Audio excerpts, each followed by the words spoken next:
The Arabian Sea, 0317 hours local time, 300 nautical miles southeast of the Strait of Hormuz, where the shallow, constrained waters of the Persian Gulf give way to the deep, open basin of the Indian Ocean.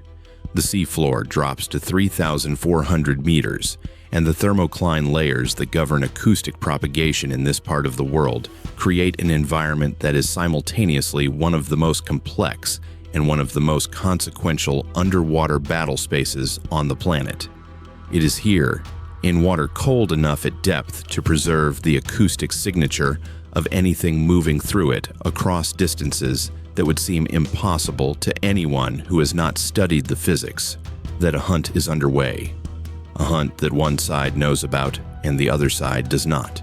The USS Abraham Lincoln, CVN-72, a Nimitz-class nuclear-powered aircraft carrier, is operating 290 nautical miles southeast of Masira Island, Oman, conducting sustained combat flight operations in support of Central Command tasking.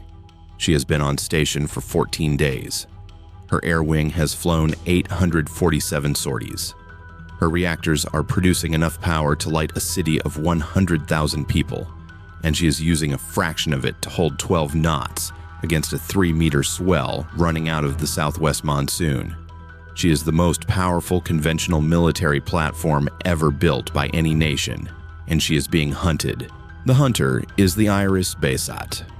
She is a Fateh-class submarine, the Islamic Republic of Iran Navy's most advanced undersea warship, domestically designed and built at the Shahid Darvishi shipyard in Bandar Abbas, commissioned in 2019 after a development program that consumed the better part of a decade and represents the most significant indigenous defense engineering achievement in Iranian naval history. The Fateh displaces approximately 593 tons submerged, is 48 meters in length, and is powered by a diesel-electric propulsion system with an air-independent propulsion module, a critical distinction from the older Kilo-class and Ghadir-class boats in Iran's inventory. Air-independent propulsion, or AIP, allows a submarine to remain submerged and silent for weeks rather than days, without snorkeling to recharge batteries, eliminating the most acoustically vulnerable phase of a conventional submarine's operational cycle. The Fateh carries 6 533mm torpedo tubes, capable of firing the Iranian-produced Valfajr heavyweight torpedo and the UT-27 wire-guided variant, and according to Iranian defense publications, she has been modified to carry the JASC-2 anti-ship cruise missile in a submarine-launched configuration, a weapon that, if the stated specifications are accurate, would give her a standoff strike capability previously unavailable to the IRIN submarine force. Iran is justifiably proud of the Fateh. She represents a genuine engineering step forward. The state television coverage of her commissioning was extensive. The IRGC commanders who appeared at the ceremony spoke at length about Iran's capability to threaten American carrier groups in the open ocean, to take the fight beyond the shallow, constrained waters of the Persian Gulf, where Iran's strategic geography has historically provided the advantage, and to demonstrate that the Islamic Republic possessed the undersea warfare capability to challenge American naval dominance in the deep water. The commander of the Basat has been given orders consistent with that strategic ambition. Transit the Strait of Hormuz submerged, enter the Arabian Sea, locate the Abraham Lincoln, close to within JASC-2 missile launch range, achieve a valid fire control solution, and hold it. Not to fire. Iran is not at war with the United States tonight, and the orders are explicit on this point, but to prove to the IRIN leadership and through them to Tehran that the capability exists. It is a mission that the commanding officer of the Basat has trained for extensively. He is a professional naval officer with 22 years of service, a graduate of the IRIN submarine school, and of a senior officer course conducted with technical assistance from advisors whose operational background reflects decades of experience in submarine operations. He has studied the problem of closing an American carrier in deep water. He has run the simulations. He has planned the approach geometry. He left Bandar Abbas 6 days ago with confidence in his mission and confidence in his boat.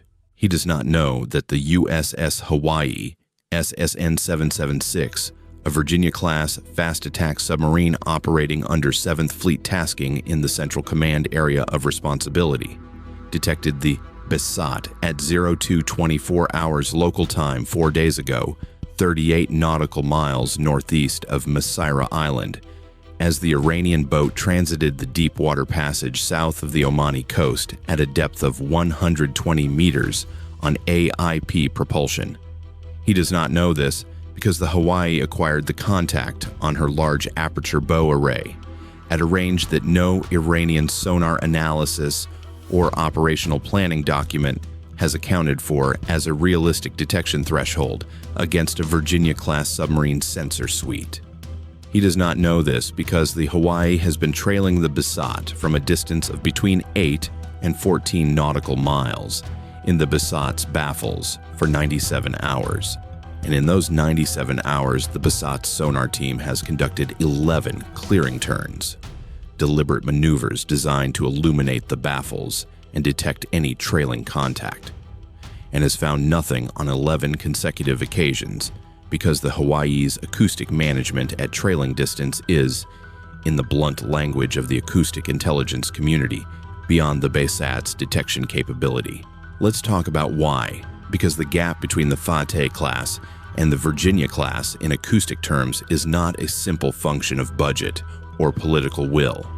It is a function of physics, material science, and 4 decades of engineering refinement applied to a specific problem. The Virginia-class submarine's acoustic signature reduction measures begin at the reactor and propagate through every system in the boat. The S9G reactor plant is mounted on a system of vibration isolation rafts that decouple its mechanical noise from the pressure hull, with an efficiency that required 20 years of acoustic materials research to achieve.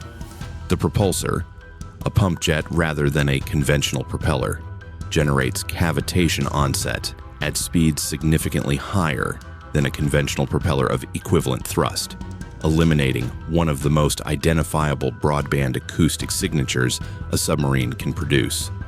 The hull-mounted sonar baffles and acoustic tiles absorb and scatter active sonar returns across a frequency range that covers every sonar system the IRIN operates. The Virginia's crew has been trained to an acoustic discipline standard, machinery operation protocols, maintenance scheduling, personnel movement procedures that treats every decibel of internally generated noise as a tactical liability. The Fateh-class AIP system is a genuine achievement. Stirling cycle or fuel cell AIP, depending on the variant, provides the endurance advantage that makes the Fateh operationally significant in a way that battery electric submarines are not. But AIP propulsion quiets the propulsion system. It does not quiet the auxiliary machinery, the cooling systems, the weapons handling equipment, or the dozens of other mechanical systems that generate the tonal signatures by which sophisticated passive sonar arrays classify and identify submarine contacts. The Basat is quiet by the standards of regional diesel-electric submarines. She is not quiet by the standards that a Virginia-class sonar suite, operated by a crew with 10,000 hours of collective Pacific and Indian Ocean submarine tracking experience, requires to lose a contact. At 0317 hours, the Basat is 67 nautical miles from the Abraham Lincoln's current position, on a northwesterly heading, at 80 meters depth and 4 knots.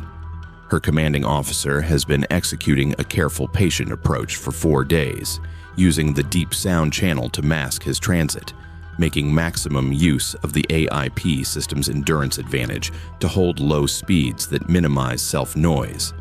By any measure, he is conducting a professional approach. His fire control party has computed a preliminary targeting solution on the Abraham Lincoln based on the carrier's last known position, updated through the IRIN surveillance network, and the solution is within parameters.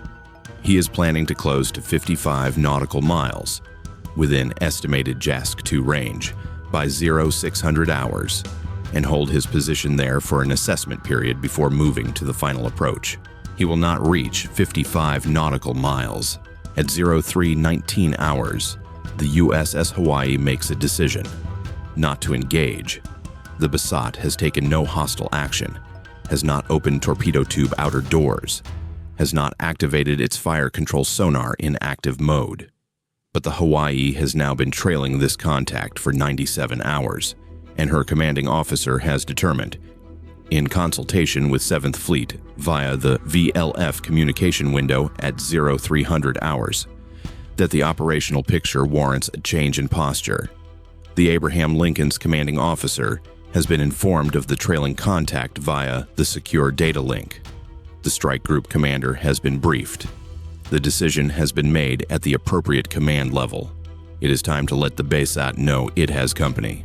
The Hawaii alters course at 0319 hours, coming left 40 degrees, and accelerates from 6 knots to 15 knots for a period of 90 seconds, enough to close the range to the Basat from 9.4 nautical miles to 8.9 nautical miles, and critically, to generate a brief but unmistakable acoustic event. A Virginia-class boat at 15 knots in a hard turn generates flow noise across the sail and control surfaces that is detectable by any competent sonar team at ranges up to 12 nautical miles. The Hawaii wants to be detectable. She wants the Basat sonar team to hear her. She wants the commanding officer of the Basat to understand, in the specific and unambiguous language of undersea warfare, that the clearing turns found nothing because the shadow was in the baffles, and the shadow is now making itself known. The Basat's sonar supervisor hears the contact at 0319 hours and 44 seconds. The bearing is 152 degrees, astern and to starboard. The acoustic signature is unlike anything in his contact database. The frequency analysis shows a propulsion noise characteristic, pump jet, he confirms in 8 seconds, American pump jet, at a bearing that means the contact has been astern of his boat. For how long is a question that he cannot answer and does not want to contemplate. He reports to the commanding officer. The commanding officer takes 11 seconds to absorb the information. Then he orders all stop. The Basat coasts to a halt at 82 meters depth. Her commanding officer is running through the tactical geometry. A Virginia-class submarine at bearing 152, range unknown but close, inside 15 nautical miles based on the signal strength, possibly much closer. His own position relative to the Abraham Lincoln, 67 nautical miles, not yet in JASC-2 range, not yet at his planned firing position. His options: continue the approach and risk presenting the Virginia with a clear targeting solution during the approach sprint, turn back and attempt to disengage, or hold position and attempt to gather more information. None of these options are comfortable. The Virginia-class submarine's acoustic signature fades as the Hawaii reduces speed back to 6 knots following the deliberate noise event. The Basat's sonar team loses the contact within 90 seconds of acquisition. This is the intended effect, a momentary revelation, not a sustained presence. The Hawaii wants the commanding officer of the Basat to know she is there. She does not need to make her position continuously known. The point has been made. For 23 minutes, the Basat holds position at all stop, drifting slowly on the current at 82 meters. Her sonar arrays extended to maximum sensitivity. Her crew at silent routine. Her commanding officer is conducting a tactical assessment. His sonar team reports no further contacts. Bearing 152 shows no return. The Virginia, if that is what it was, has disappeared, which means one of 3 things. It was a transient contact, unlikely, given the clarity of the pump jet signature. The Virginia has moved to a different position, possible, and concerning because it means he cannot localize it. Or the Virginia is still in his baffles, quieter than before, waiting. The commanding officer of the Basat is a professional. He knows what the third option implies. He knows that if a Virginia-class boat acquired him 4 days ago in the transit passage northeast of Masira and has been trailing him since, it has a fire control solution that has been running for 97 hours. He knows that his clearing turns found nothing because the Virginia was in his baffles, where his sonar arrays have zero sensitivity. He knows that the brief acoustic contact at bearing 152 was almost certainly deliberate. A message, not an accident. Professional submarine commanders do not make accidental noise.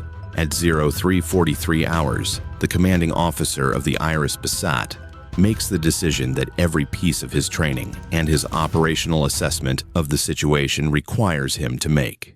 He orders the boat to come to a northeasterly heading and to increase speed to 8 knots on AIP propulsion. He is aborting the approach. He is returning to the Strait of Hormuz. His mission has failed, not because his boat was destroyed, not because his weapons failed, but because the precondition of a successful covert approach, the precondition that he had not been detected, turned out to be false, and the Virginia's deliberate acoustic event proved it. The Hawaii resumes her trailing position within 4 minutes of the Basat's course change. The course change itself confirms the assessment. The Basat is turning back. She is heading northeast at 8 knots on AIP, the most energy-efficient speed her propulsion system can sustain over the 290 nautical mile return transit to the strait. The Hawaii will trail her for the entire transit, maintaining passive contact, ensuring that no course change or speed change goes undetected. She will follow the Basat to the edge of the Strait of Hormuz and then break off, filing her patrol report with 7th Fleet. Contact maintained for 117 consecutive hours. Approach to Abraham Lincoln aborted following acoustic warning event. Contact returning to home waters. Mission assessed as failed. Let us now examine why the Fateh-class, for all its genuine engineering achievement, was never going to succeed in this mission against this opponent. The air-independent propulsion system that makes the Fateh operationally distinctive is, at the strategic level, a solution to a problem that was more acute in 2010 than it is today. AIP eliminates the snorkel cycle, which was the most acoustically and electronically detectable phase of a conventional submarine's operations. This is genuinely valuable. It removes the moment of maximum vulnerability, but it does not address the fundamental detection problem that a Virginia-class sonar suite presents in deep water, which is passive detection of hull-radiated noise at ranges that exceed what Iranian acoustic intelligence has assessed as the Virginia's detection threshold. The IRIN's understanding of what a Virginia-class submarine can hear is based on open-source analysis, signals intelligence collection against U.S. submarine operations in shallower and more acoustically complex environments, and technical assessments derived from whatever information Iranian engineers have been able to gather about American sonar technology. None of these sources have given them an accurate picture of what the AN/BQQ-10 large aperture array can do in the deep water acoustic environment of the Arabian Sea, where the convergence zone propagation conditions extend passive detection ranges to distances that would seem physically implausible to anyone working from an outdated acoustic model. The Fateh's designers built a submarine to a specification that defines quiet in terms of regional comparisons. Quieter than the Kilo, quieter than the Gadir, quiet enough to evade the sonar systems operated by regional navies. This is not the relevant comparison. The relevant comparison is a Virginia-class fast attack submarine with an AN/BQQ-10 suite, a full complement of towed arrays, and an acoustic intelligence database built on 60 years of tracking Soviet and Russian submarines in exactly this kind of deep water environment, now applied to the first-ever Iranian submarine attempt to operate in deep ocean. The Fateh is not quiet enough for that comparison. Not close. There is a second dimension to this failure that deserves acknowledgement. The IRIN's operational planning for a mission of this ambition, closing an American carrier strike group in the open ocean over a 6-day transit, requires intelligence support. Knowledge of the carrier's position, course, speed, and operating area, updated in something approaching real time. The Abraham Lincoln's position is not a secret. Carrier operations in the Central Command area are monitored by multiple regional intelligence services and reflected in commercial maritime tracking data that the IRIN has access to. But the strike group's anti-submarine warfare posture, the disposition of its submarine escort, and the sensor coverage being applied to the Basat's approach corridor. None of this was available to Iranian planners. They planned against a carrier. They encountered a carrier strike group in which the submarine element had been specifically positioned based on intelligence about the Basat's departure and projected transit route to intercept and trail the approaching Iranian boat before it could reach the carrier's operating area. The intelligence that positioned the USS Hawaii was derived from signals intelligence collection on the IRIN's communications during the Basat's departure preparations, imagery intelligence from satellite coverage of the Shahid Darvishi shipyard and the Bandar Abbas submarine piers, and acoustic intelligence from the SOSUS-equivalent sensor network that the United States operates in the Indian Ocean basin. By the time the Basat cleared the Strait of Hormuz, American intelligence knew she had departed, knew her approximate heading, and had vectored the Hawaii to a waiting position on the Basat's projected track. The ambush was set before the Iranian commanding officer had made his first trim dive in deep water.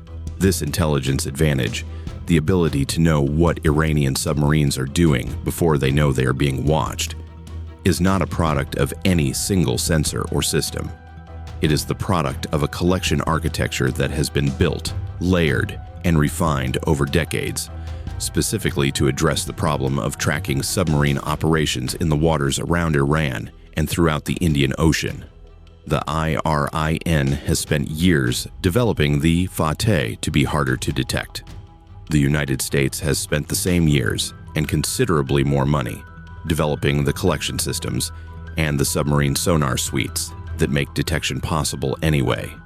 It is an asymmetric technology competition, and the score tonight is Virginia 1, Fateh 0. At 06:12 hours, the IRIS Besat enters the Deepwater Passage south of the Omani coast on her return transit. 274 nautical miles from Bandar Abbas, running at 6 knots on AIP, in a depth band of 90 meters. The USS Hawaii is 11 nautical miles astern, maintaining passive contact on the Basat's tonal signature, filing hourly position reports to 7th Fleet. The Abraham Lincoln, 340 nautical miles to the south, is conducting her 0600 flight operations cycle, F/A-18E and F sorties, tanker cycles, E2D rotations, without any modification to her planned schedule. The only acknowledgement of the previous 97 hours of undersea activity is a notation in the strike group commander's daily operational summary. IRIN, Fateh-class Submarine Basat. Contact established day 4 of transit. Approach aborted following warning event. Contact returning to Bandar Abbas. No threats to CSG assets. Mission accomplished. The IRIS Besat will return to Bandar Abbas in approximately 41 hours. Her commanding officer will write a patrol report that is honest about what happened. His approach was detected. He received an unambiguous warning from a trailing American submarine, and he made the professional decision to abort rather than continue an approach under conditions that no longer met the criteria for mission success. This report will be read by IRIN leadership, who will draw their own conclusions about the gap between Iranian submarine capability and the anti-submarine warfare architecture that surrounds every American carrier strike group operating in their neighborhood. The Fateh-class is Iran's best submarine. It is a capable, professionally operated boat, crewed by officers and enlisted men who take their missions seriously and have trained hard for operations that their predecessors could not have attempted. None of that changes the fundamental arithmetic of this encounter. The Virginia found the Fateh in deep water, trailed it for 97 hours without detection, and ended the mission with a single deliberate acoustic event that cost nothing and achieved everything. The Arabian Sea is deep. It is vast. It is not ungoverned, and it is not unwatched. The USS Hawaii was already there. She had been there, in the Basat's baffles since the 4th day of transit, patient and silent and entirely aware of everything the IRIS Besat was doing and where she was going. The Basat never had a chance of reaching the Abraham Lincoln undetected.